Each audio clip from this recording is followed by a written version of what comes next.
what you're going to see now, Maurice, is this square fill up with even more people, because we have a bit of time to wait before the new Pope comes out. And so people in Rome will come running down to the square now and fill it up even more for the big event. There is now the anticipation, as Delia just mentioned, the moment that you will remember for the rest of your life if you are in the square.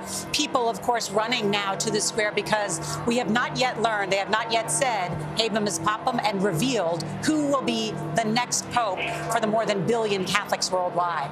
This is an amazing moment in the Catholic Church. Today happens to be the feast day of Our Lady of Pompeii, a powerful intercessor for Catholics. It's a significant day that this Pope is being elected, and in this very moment, the new Pope is being asked, do you accept your canonical election as the successor of Peter? In this very moment, the second question, by which name do you wish to be called? Clearly he has responded in the affirmative. We hope.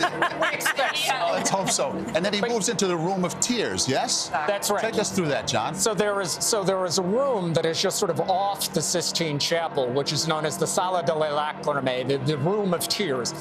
And there are, of course, legendarily, papal vestments in 3 different sizes. We are informed they are medium, large, and extra large. So depending on the physique of the man who has been elected, he will don one of those sets of vestments.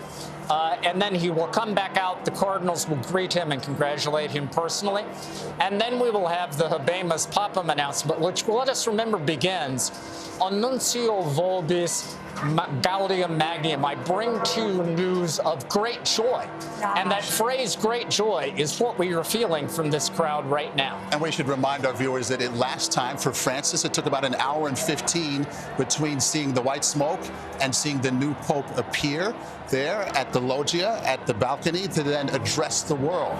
So we have a little time if past performance is any indication. Well, that's right. And, you know, Francis also, being Francis, did his own thing when he was elected, because there is a ritual where each of the cardinals comes up to the newly dressed Pope and congratulates him. And we know that Francis also tried to call the Pope Emeritus, because, of course, Pope Benedict was still alive when Francis was elected. We know he tried to make that phone call to Pope Benedict, who, by the way, didn't answer. There's something interesting, too, about the Room of Tears. Why is it called the Room of Tears?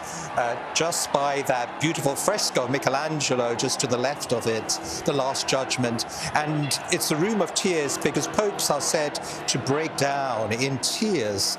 They now become the 267th successor weight of St. Peter, right? And the weight of the office. And I think we're also just reminded what a global event this is by looking at the crowd. Look at how people are holding up the flags of their home country to remind that, yes, the Pope is the Bishop of Rome and, of course, the leader of the Roman Catholic Church. But as Pope Francis displayed that we all witnessed, certainly, he is a moral voice and a global voice in terms of the values that he espouses, in terms of peace, for instance. There are sort of concentric circles to the papacy. At the inner core, he is the spiritual leader of the world's 1.4 billion Catholics. Beyond that, the next circle out would be he is, in effect, the leader of other Christians and followers of other faiths. And outside of that, he is this unique voice of conscience on the global stage.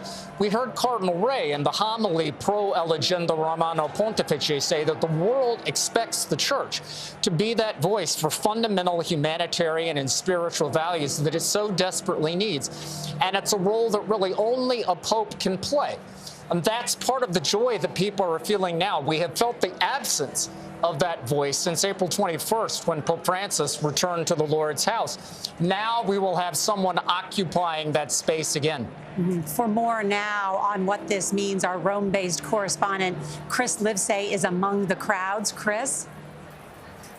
Nora, yeah, I wanted to just piggyback on what Father Figueiredo was saying about the Room of Tears, where the Pope will put on his vestments. I mean, and as the gravity of his calling sinks in. It's called the Room of Tears because so many popes have broken down and cried as they realized that their life will never be the same again. Remember when Pope Francis became the Pope, he reportedly told his fellow cardinals that he asked God to forgive them for what they had just done. And of course, it was in that fitting room, the room of tears as it's known, when he was probably already thinking of how he wanted to present himself to the city and to the world. And then, as we know, when he stepped out on the balcony of St. Peter's, I was there in 2013 when he shocked the world and was not wearing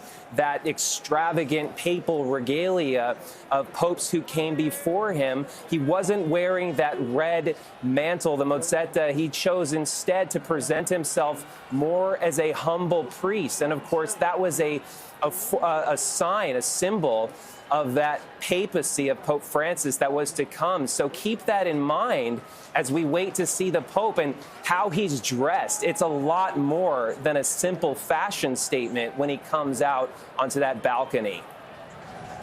It's going to certainly mean a lot as we continue to watch the white smoke.